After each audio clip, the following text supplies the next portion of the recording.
And to conclude this series, we'll also consider the current debate that is going on right now with regards to the uh, providing shops to the monotheists in the temple premises.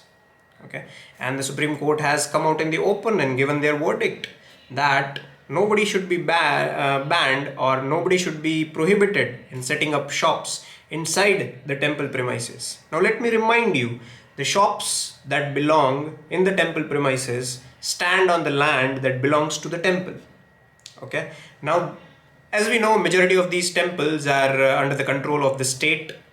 Okay, so the shops that are set up in these temple premises, they are those shops largely because the community as a large, we understand, if you go outside, okay, there is a reason why we have separate ghettos in which Muslims live.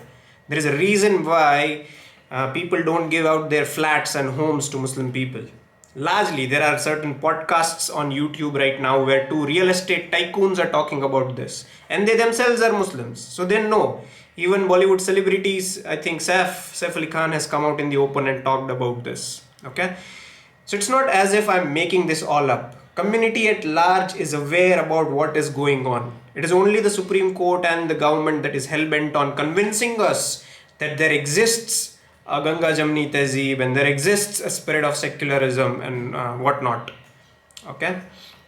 So very recently, Supreme Court has come out in the open and they have given this verdict that the shops in the temple premises, nobody should be barred from setting up shops over there. Although the land on which that shop stands belongs to the temple, and that temple by definition is not secular. When you're standing in a temple, obviously you cannot claim to be secular. So temples are the only place where a pagan can be unapologetically be pagan, and that is also the place where Supreme Court wants you to be secular. So there can be no space in this entire geography of Bharat where you can be unapologetically pagan. Otherwise, if you do that, okay, you will be labeled as a bigot, a communal bigot, and all those names. Okay. So how exactly do you reconcile these arguments, all the arguments that I have said in this series, with the idea of equality in our preamble? Okay, clearly those adjectives that are there in the preamble have been just a dead letter.